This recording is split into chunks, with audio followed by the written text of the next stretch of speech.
Welcome to the Ducks Unlimited podcast, the only podcast about all things waterfowl. From hunting insights to science-based discussions about ducks, geese, and issues affecting waterfowl and wetlands conservation in North America, we bring the resource to you. The DU Podcast with your host, Chris Jennings. Today we've got Phil Bergeli, Ducks Unlimited shotgunning columnist, joining us, and welcome back to the show, Phil. Hey, thank you. Nice to be here. All right, and I asked Phil to join me today. We've talked about this in the past, even briefly on other episodes, but we wanted to talk to Phil about goose guns. You know, there are hunters out there who specifically have a designated goose gun. Maybe it's a snow goose gun, maybe it's a Canada goose gun. But I wanted to talk to Phil a little bit about this. I know he's an avid Canada goose hunter. Phil, do you have a specific goose gun that you use, and do you recommend people to do that? The difference to my way of thinking and for the kind of hunting I do, the difference between my duck gun and a goose gun is that the goose gun has to work when it's really, really cold. And so if your duck gun does that, if your duck gun, because our best hunting a lot of times is 0, 10 degrees, a little bit below 0. That's when they get really hungry late in the season. That's the time I love to go.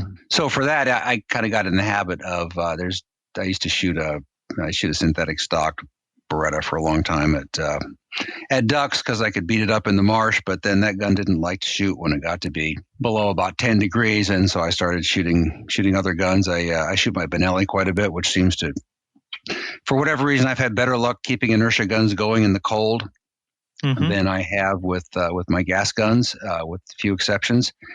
And then, if it's really, really cold, I'll shoot an over-under sometimes. Just to remind people, you said you like to hunt when it's like 0. You're typically hunting in Iowa, correct? Yeah. Okay. I just wanted to let people know exactly kind of the area that you predominantly hunt, and that kind of gives them an idea.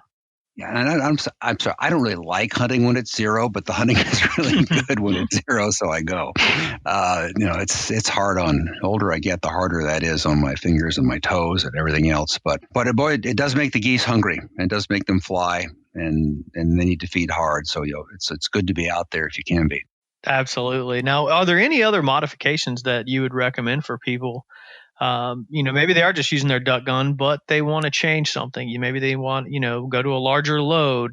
There are certain modifications that you can do to your shotgun to make it more of a effective goose gun.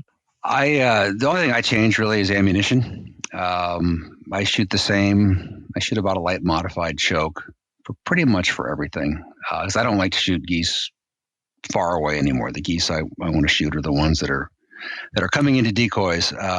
So usually for me, it just means switching from 2s to BBs, or sometimes I'll shoot some of the pricier non-toxics, because those seem to, you get your money's worth when you're shooting at 12-pound birds in the cold out of a shell like that. So I'll shoot bismuth, or I'll shoot some of my old. I have a stash of Kent tungsten matrix I keep. I have a Model 12 heavy duck, which I like to shoot geese with, and I'll save those shells for that gun too sometimes.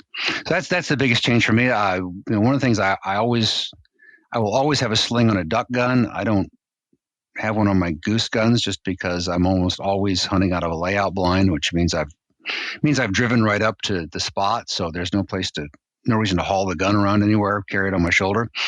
So, and the other thing that that does too is it lets me shoot my wood stocked guns at geese, which I enjoy. Because they don't, at least the way I hunt in the layout blinds, they don't take the beating that a duck gun does in the marsh. So I can shoot guns with wood stocks, and which I enjoy doing, and I don't feel bad about banging them up too much. So that's kind of the difference for me.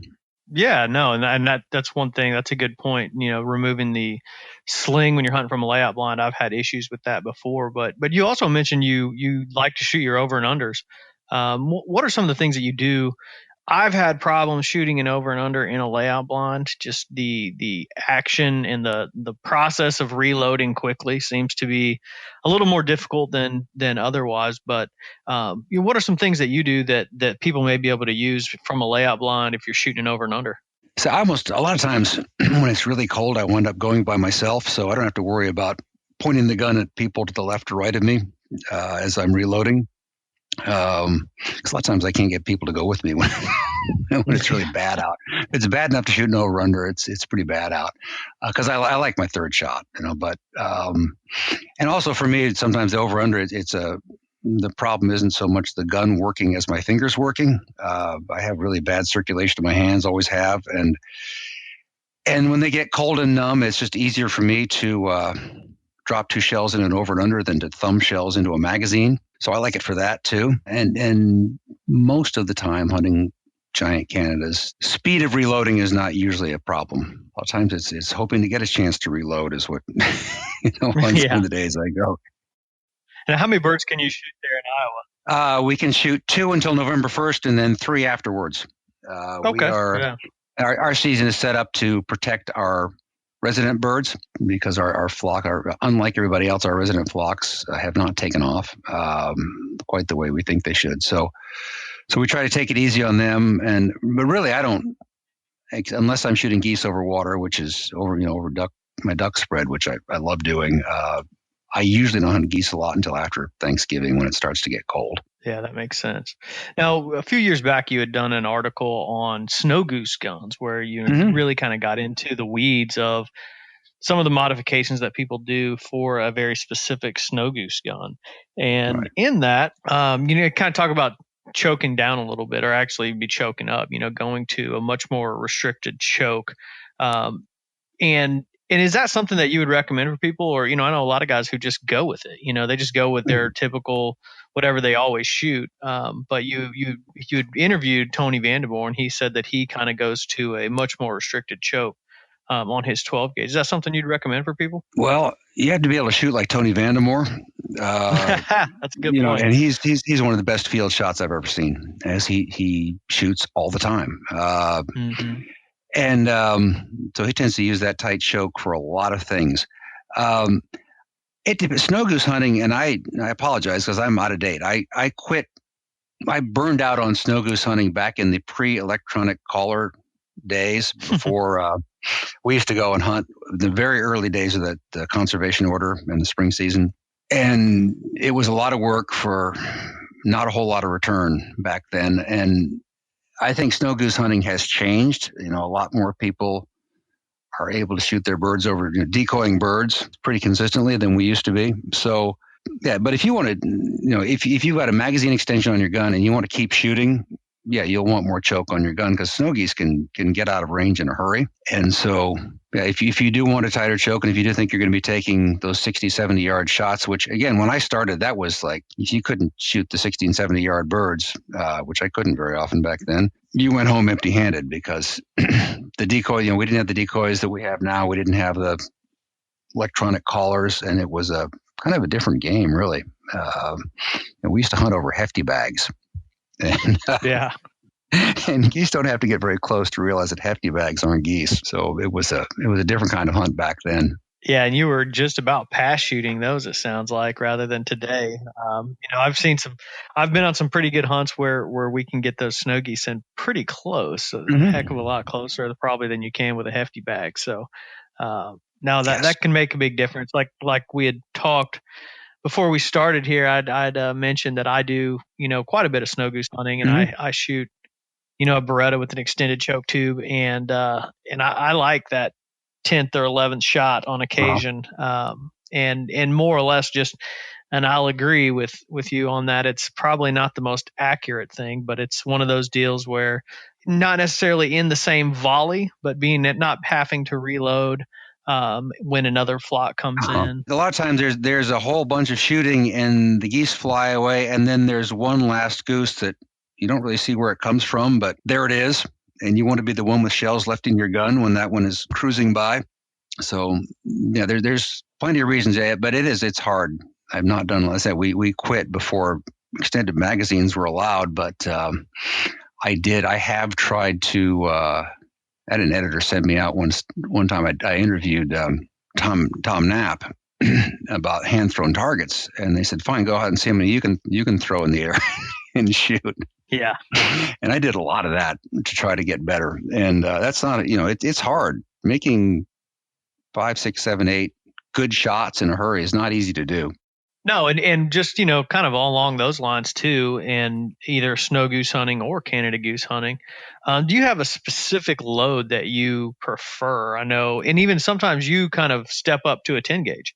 I do. Can you kind of talk about that? I shoot a 10 gauge because they're cool. I shoot a 10 gauge because they just are. It's fun. It's about I would never turkey hunt with a 10 gauge. There's about two things you can do with a 10 gauge. One is hunt turkeys, and one is hunt big geese. And I'm not going to drag a 10 gauge around the woods, but I like owning one. In fact, I just traded. I had a Browning pump, and I just traded that in a Gold 10, which will be my new goose gun this fall. And the Browning pump's a neat gun, but you have to have really, really long arms to work those. And my arms aren't short, but I decided I wanted something else. I like a 10 gauge. They pattern really well. They handle big shot really well, which at the ranges I shoot geese doesn't really matter, but it's a good excuse to own one. And if I want to shoot a heavy load, I would rather shoot it out of a 10.5, 11-pound gun than out of a 7-pound gun, because you really do feel the difference there. It's not, people are afraid of 10 gauge recoil, but they're pretty mild, especially if you go to a gas gun. Then they're really mild compared to a lighter 12 gauge 3.5-inch gun, which those can rock you pretty hard. So, that's why I own a 10 gauge, and I own a 10 gauge because I spend a lot of time thinking about shotguns in my line of work, and so I just kind of want to have one. Absolutely, that's a fantastic reason. Yeah, that's what I thought. So, I have a Gold 10. It's an older one from the 90s. It's blued and walnut. I'm really excited about shooting it. And out of that, how long's the barrel? 26 inches, which is 26. I usually like longer barrels on my guns, but there is a lot of, with a 10 gauge, a 26 inch barrel is a pretty good compromise between being long enough and being light enough to handle. And I'll probably shoot, I'll shoot since I'm shooting mostly over decoys, I'll shoot a fairly open choke and improved cylinder and probably triple Bs out of that gun, which honestly won't kill them any better than my 12 gauge with BBs at the range I want to shoot my geese, but it will make me happy. You're probably shooting those geese probably in that 10 to 15 yard range, feet down. Is that your ideal shot? That's my ideal shot. It doesn't happen, but I like bringing geese home. I like eating geese. So it's not, I'm not one of these ones that's going to pass up a goose if it's at 30, but even so. And honestly, if you really want to shoot an effective load, instead of spending the money on a 10 gauge, just, stock up on bismuth or stock up on, TSS if you can afford it, and use that. And that's heavy shot. Those really do pay their way in a goose hunting situation. And you shoot. We're shooting 3 birds on a good day, so it's not a huge expense. I don't go through a whole lot of shells in a season just because the limits aren't high, and if you do it right, it's pretty hard to miss. Not impossible, but if you're getting your geese in close, the Canada goose is a pretty big target. Now, you say you're shooting BBs, or did you say triple B? Triple Bs out of the 10 gauge, and those do tend to, and it's pretty open about improved cylinder choke, because those tend to pattern pretty tightly out of that gun. So even so, it's almost too much. But let's say it's just, I like 10 gauges. It's fun to have one, and so it's that's really, there's no more rationale beyond that. Other than that, say I have the Model 12 that I hunted with a little bit, and mostly the gun that I've made into my duck gun now is a Benelli Montefeltro, and that gun seems to like to shoot when it's cold, so that's the goose gun now too. Now, you kind of mentioned you kind of led into the discussion of some of the higher end ammo and how that has potentially changed the game in several ways. I mean, I was hunting last year in Arkansas, shooting a 20 gauge, but I'm shooting the TSS 20 gauge.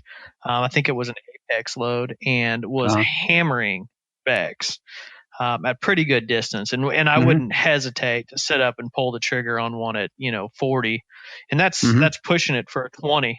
So how do you think that just the advancements in some of the different non-toxic loads is really changing the game for some of these big geese? For big geese, it means you can shoot them. You can responsibly shoot them farther away. There's no question about that. I don't do it anymore. I just kind of got out of I used to enjoy it, and I don't. I'd rather let them get close. Right now, I think every goose that I don't shoot far away means there's another chance I get to shoot one up close. And so a lot of times I won't take that shot. I remember I've been on hunts before where I shot a couple birds and I thought, wait a minute, I'm almost done here and I haven't got one in the decoys yet. And so then I'll get picky after that and sort of kick myself for having shot the others. But it really does. I can remember. Well, it was when the Versamax first came out, and I took it pheasant hunting, and I took all non-toxic shot, and I carried a heavy shot goose load in my pocket because this is a farm that I also goose hunt on, and I knew I'd be out there in the afternoon when there might be geese coming over. And I remember a flock came over the windbreak in the farm, and they were, I don't know, 60, 65 yards, way up there, and I dropped that heavy shot shell into the gun and absolutely stoned a goose at that range and expected to do it. It's really effective stuff. And the other thing, as you point out, you can do it. It means that if you want to pay for it, you can shoot a 20 gauge. I mean, I think you can shoot, if you're decoying geese, I think you can shoot a 20 gauge anyway. Absolutely. And head shoot your birds or shoot them up close with twos. But it does mean that you can extend your range quite a bit with a 20 if you've got the means to shoot that stuff. That's great. And you can shoot a 20 gauge at them. Yeah, no, and I, like you mentioned, if you get them in range, it doesn't really matter. I mean, I grew up hunting Canada geese in Indiana, and we were pretty much overrun, still are today, with the resident populations that have become out of control. And man, I'd hunt with that pump Mossberg 20 gauge, and everyone's like, "Oh, I can't believe you're still hunting with a 20 gauge for these big Canadas." Like, it doesn't matter when they're at about 8 yards. I'd sit up and you're about eye to eye with those things. Whether it's a 10, 12, or 20 at that point, it doesn't really matter. So yeah, no, it's in some of that new non-toxic stuff is certainly not encouraging people to take longer shots, but it definitely gives you the opportunity to kind of step down. Maybe if you'd always shot a 10, you can go to a 12, or from a 12 to a 20, and really, not even notice a difference as far as, your ability to knock these birds out of the sky. Look at the head of a Canada goose. It's about the size of a mourning dove. And I'm bad about this. One of the things I tried to work on last season was head shooting birds a little bit, because I tend not to do it. I tend to just put the gun in front of them and pull the trigger, and that works fine. But especially if you're using a smaller gauge or smaller shot or whatever, you can head shoot your birds. It's not hard to do if you can keep it together when you've got geese up close, which I can't always do. They say it's just like shoot. It's like there's a mourning dove attached to the end of a goose. That's the size of your target. So you can go ahead and make that, take that shot, and that will make any gun a lot more effective if you're hitting them in the head. Yeah, absolutely. And that's really hard part about hunting big Canadas is being able to judge that shot. As far as, those birds look like they're going really slow, especially the closer they get. They almost seem to be standing still just because of the size of the bird, especially when they're coming in on you and you're in a layout blind. You're seeing these huge birds. How does that, how do you kind of tell people to reactively switch to, or not switch, but like slow down their thinking, and as far as shooting goes, just kind of the fundamentals of shooting. How do you explain that to someone? It's exciting to have geese in close, and that's of course why we go. But it makes the shooting harder sometimes. And the other thing about geese, it's also the opposite problem, is that they look big at 40 yards. Mm-hmm. You have to let them come in until they look gigantic. I had, and it's funny you mentioned this, one of the last fall, and this is, I mentioned I love shooting geese over water, and I was out one day and had a bunch of 5 come over, and I blew the call at them, and I'm not a very good caller, but really all you have to do over water a lot of times is get their attention.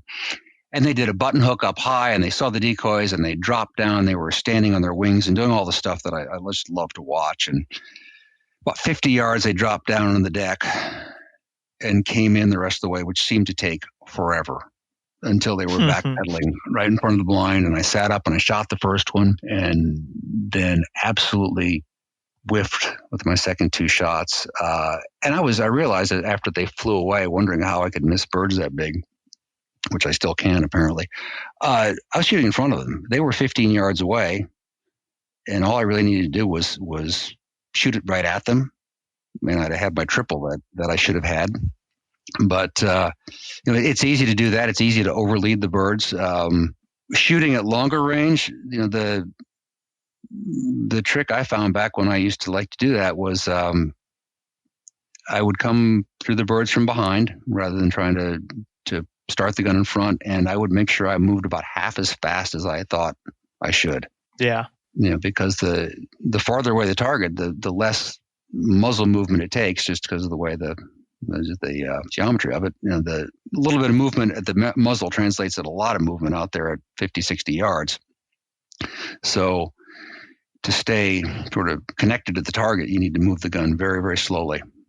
And then really, no matter how far away they were, I would just bring the gun past their beak and pull the trigger. And that was about lead enough. But you have to really slow down. And what you want to do is speed up, because you think you need to be pulling the gun way out in front of the birds. But you always want to match the speed of the target, and the apparent speed of a Canada goose is really, really slow. And if you match that with the gun, it works surprisingly well. Yeah, and most of that whole entire process really begins, and I know you typically hunt from layout blinds. It begins the moment you try and sit up out of that blind, trying to get everything under control and the mount and everything. So it can be difficult. It's a tough process, especially when there's a big flock of birds coming right in on you. It becomes chaos. It is. It's really good. I've not hunted out of pits much.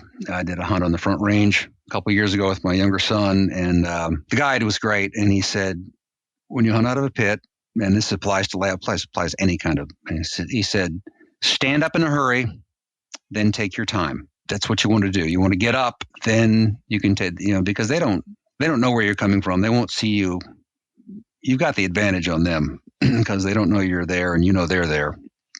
But you get up in a hurry, and it's a target-rich environment if they're all in close. And so then you've got time to actually make the shot right. But if you rush the whole thing or try to do both at once, it's not going to go very well. Yeah, no, that's a great tip. Just to make sure, get up and get prepared quickly, and then go ahead and set yourself. And that's when you have to try and calm your nerves and slow everything down and go through your actual shooting process. So no, that's great. And I think, I think all of this little conversation on goose guns and goose loads is certainly going to get some people fired up for early fall goose hunting and into, the regular season when goose migration really starts picking up, and hopefully for you, when it's 0 degrees outside, you'll have a target-rich environment there.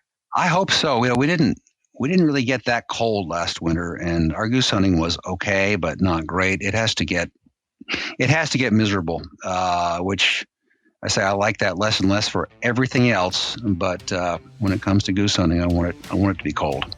Absolutely. Well, I think everyone out there hopes it's going to be really cold winter, but we've got some time to wait and see. Yes, we do. Phil, I appreciate you joining me today. This has been fantastic, and I think it's probably educational for all of our listeners out there. Thank you very much. Thanks a lot. First of all, I'd like to thank my guest, Phil Bergeli, Ducks Unlimited Magazine shotgunning columnist, for joining me today. I'd like to thank our producer, Clay Baird, for putting the DU podcast together and doing a great job. And I'd also like to thank you, the listener, for joining us on the DU podcast and also supporting wetlands conservation.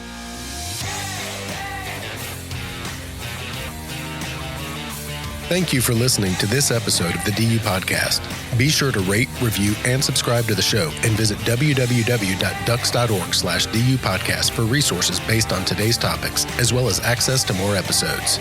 Opinions expressed by guests do not necessarily reflect those of Ducks Unlimited. Until next time, stay tuned to the Ducks.